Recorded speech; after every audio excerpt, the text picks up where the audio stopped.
A escolha do nosso tema se deu de uma forma muito interessante, né? Afinal de contas, a ideologia vigente, o governo vigente, muito critica Paulo Freire, e se eles criticam Paulo Freire, então algo de bom deve ter. Basicamente é isso. Uhum. Ensinar é uma especificidade humana. Pode passar, Maria. É uma especificidade humana, pois exige reflexão, ou seja, a, a condição de você reflexionar a respeito da sua própria prática pedagógica, da sua própria prática educativa. E também exige rever-se.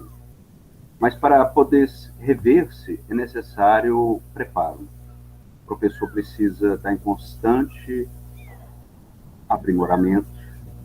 É preciso que o professor, em respeito até à própria profissão, nunca deixe de estudar, para que ele consiga também, junto com os alunos, conduzir uma boa resolução de problemas. Pode seguir. Ensinar exige segurança, competência profissional e generosidade.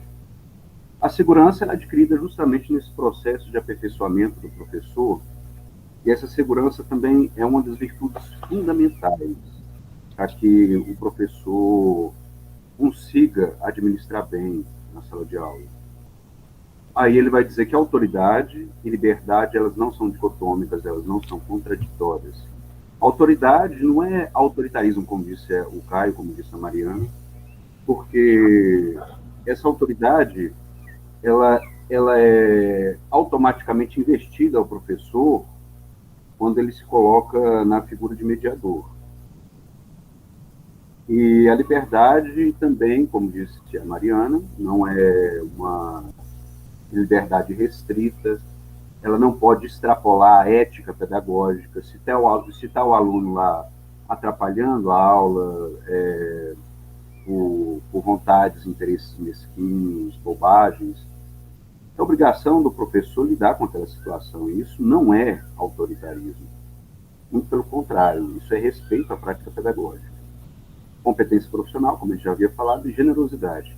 Essa generosidade não é só no sentido de o professor ser intelectualmente generoso, lidar com conhecimento de maneira generosa, não é só isso.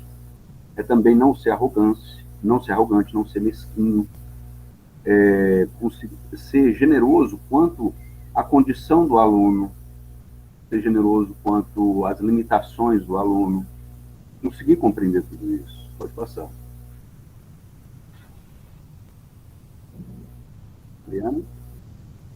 Eu Ensinar passei. exige comprometimento. Por comprometimento, a gente precisa compreender que a distância entre aquilo que a gente fala e aquilo que a gente faz, ela tem que ser atenuada ou aniquilada. A distância entre aquilo que a gente parece ser e aquilo que a gente é de fato, como professor, deve ser aniquilada. Porque palavras, a gente fazer explanações tem sua importância, mas o exemplo, ele é arrebatador. O aluno, ele aprende pelo exemplo. Eu, por exemplo, sou adicto à nicotina. E eu tenho completa noção de que eu tenho que abandonar o hábito tabagista se eu não quiser que isso se perpetue para as pessoas que vão me ter como exemplo, para as pessoas que vão estar comigo como na qualidade de aluno. Porque se eu tiver alguma virtude que algum aluno se identifique ou que ele queira desenvolver em si mesmo, pode acontecer desse hábito tabagista meu entrar como penetra nessa vontade do aluno de se espelhar em mim. Se há diferentes formas de pensar, não existe neutralidade. O professor também precisa estar completamente consciente disso, porque a ideologia vigente, ela se veste de uma neutralidade que não existe. Mas essa neutralidade é para quê? Para perpetuar justamente o status quo. Você não vai criticar, você não vai apontar, você não mostra novos horizontes. Logo, não existe possibilidade do professor se omitir. O professor, ele se manifesta politicamente, no entanto, o professor, ele é um sujeito de opções, porque, acima de tudo, Paulo Freire aposta todas as fichas na liberdade. Pode passar. Educação é uma forma de intervenção no mundo. Pode passar de novo. Por quê? Justamente por isso, né? A ideologia vigente, ela apregou uma falsa neutralidade, que não existe essa neutralidade, e a educação, eventualmente, pode servir como uma forma de desmascarar essa falsa neutralidade. E tem essa frase icônica do Paulo Freire, né? Seria uma atitude muito ingênua esperar que as classes dominantes desenvolvessem uma forma de educação que proporcionasse às classes dominadas perceber as injustiças sociais de maneira crítica. Justamente isso que eu havia falado. Ensinar exige liberdade e exige autoridade. Paulo Freire cita, né, que existe essa tensão entre liberdade e autoridade, mas isso advém justamente da nossa formação pedagógica, compreende a autoridade indo para o autoritarismo, e liberdade como uma leniência, como anarquia, mas não é. A autoridade é justamente aquela qualidade que o professor... É uma coisa que fica quase inerente ao professor, né? É uma coisa que é merecida do professor, aquele professor que respeita a sua profissão, aquele professor que lida de uma forma séria com a sua profissão, ele automaticamente é munido dessa autoridade. Então, aí, algumas contradições semânticas, né? E liberdade é fundamental para que a gente possa pensar de uma maneira equânime, de uma maneira equilibrada. Pode seguir. Ensinar exige tomada de decisões, que já havia falado, né, a respeito dos mecanismos dominantes ou da condição de se revolucionar. Justamente por podermos raciocinar a ética, é que também podemos violá-la.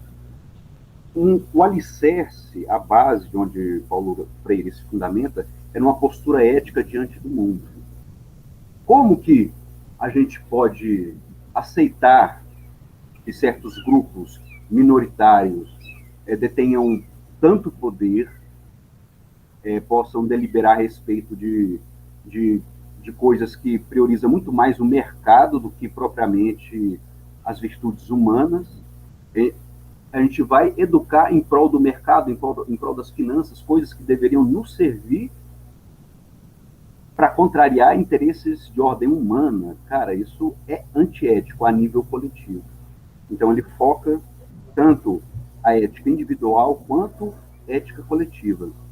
E só seria possível neutralidade se não houvesse discordâncias de posições. Só existe neutralidade se houver autoritarismo e ainda assim essa neutralidade ela é disfarçada. Então, absurdo. Escola sem partido, para poder aplacar a possibilidade de desmascaramento dessas contrariedades éticas. Pode passar. Ensinar exige saber escutar. Aí 2 textos do livro Pedagogia da Autonomia, né? Falar no caso do professor, falar ao aluno, que na perspectiva democrática é o possível falar com, nem sequer ensaiado em sala de aula. A gente não vai falar ao aluno, a gente vai falar com o aluno. A gente não vai colocar ele como um objeto apartado do discurso, a gente vai colocar ele incluso no discurso para que, juntos, aluno e professor possam desenvolver o diálogo. Quem tem o que dizer tem igualmente o direito e o dever de dizê-lo. Escutando o aluno, aprende-se a falar com ele. Ou seja, para saber escutar, é preciso saber falar. E quando a gente inclui o aluno nesse discurso, a gente dá a possibilidade para ele dizer, para ele poder se manifestar e desenvolver essas competências, não só do conteúdo, estritamente pelo conteúdo, mas mais importante, ou tão importante quanto, ensinar o aluno a pensar, né? São ferramentas que vão conduzir a isso. Pode passar. Ensinar exige reconhecer que a educação é ideológica. A gente tem uma noção muito deturpada do que é política, a gente tem uma noção muito deturpada do que é liberdade, do que é autoridade. Da mesma maneira, para a política, né, toda ação conjunta, tomada de decisão, as relações humanas, elas são políticas, isso é política. Logo, a gente não pode se colocar à parte da política. Por isso, fala assim, partida, nossa Senhora, Deus me livre aqui. A ideologia pode entorpecer a capacidade de interpretar o mundo eficientemente. Como Paulo Freire ele aposta tudo na liberdade, eventualmente, a ideologia ela pode acabar encarcerando o aluno numa ótica de mundo, numa ótica epistemológica de ver o mundo. Então, eventualmente, só eventualmente, ideologia pode trancafiar o aluno. E o professor pode passar. Ensinar exige disponibilidade para o diálogo. A firmeza dos próprios princípios versus reflexionar o diferente. A segurança que a gente estava falando outra hora também é a certeza de que a autoridade, no sentido verdadeiro, ela não precisa ficar se afirmando, ela não precisa coibir o aluno, porque ela é segura de si, a autoridade ela é segura de si. Logo, essa segurança permite que o professor possa reflexionar a respeito do que é diferente, pode conduzir o aluno a reflexionar sobre o que é diferente, sobre aquilo que está um pouco além do que o professor compreende, do que o professor toma como verdade para si. E o professor também não deve temer ser dissuadido, muito menos ambicionar dissuadir. Você não está ali para convencer ninguém de nada. Você está ali para incitar no aluno a capacidade de tomada de decisões, a capacidade do aluno de reflexionar, a capacidade do aluno de ser um pensador também. Ensinar exige querer bem aos edutores. A gente tem uma ideia falsa também, né? Tá um monte de ideias deturpadas sobre vários conceitos muito importantes da vida, né? Como, por exemplo, disciplina. Disciplina não é um respeito à hierarquia restrita, né? Disciplina é, em suma, você seguir disciplinadamente os seus próprios princípios, seguir a sua ética de maneira fluida. E o professor, para ser professor, é importante que ele tenha afetividade. Olhar o aluno de uma perspectiva humana, não como um objeto, não como um agente passivo, mas como também um ser humano. Mas também, de forma nenhuma, se colocar na condição de terapeuta, porque você não é terapeuta e tampouco você vai acabar extrapolando os preceitos éticos da profissão de professor. Né? Você não pode abraçar o mundo. E o que dá para concluir a respeito disso é você ver que Paulo Freire, para além de um método, é quase como uma postura diante do mundo. É uma forma muito, mas muito rica de se manifestar no mundo. E pode passar. Essas foram nossas fontes. Pode passar de novo. Viva Paulo Freire. Eu, quando entrei na faculdade, eu era um reacionáriozinho. Nossa, mas era petulante. Meu divino Pai eterno, como era petulante. Reacionário. Primeira vez que eu tive contato com o texto de Paulo Freire, eu não lembro qual era o livro, mas, nossa, eu criticava terrivelmente, assim, aí eu pude ver como é contraditório, assim, como a diferença que ocorreu de lá para cá, no primeiro semestre para cá. Eu li Paulo Freire, assim, no fim da noite, quando o sol estava amanhecendo, estava terminando de ver o livro, eu tive que ir na praça, apreciar o pôr do sol, reflexionar a respeito daquilo que eu havia lido. É o que é de mais elevado na conduta humana, Paulo Freire traz.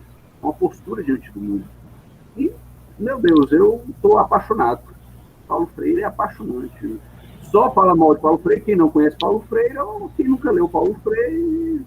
Meu Deus, o cara é maravilhoso.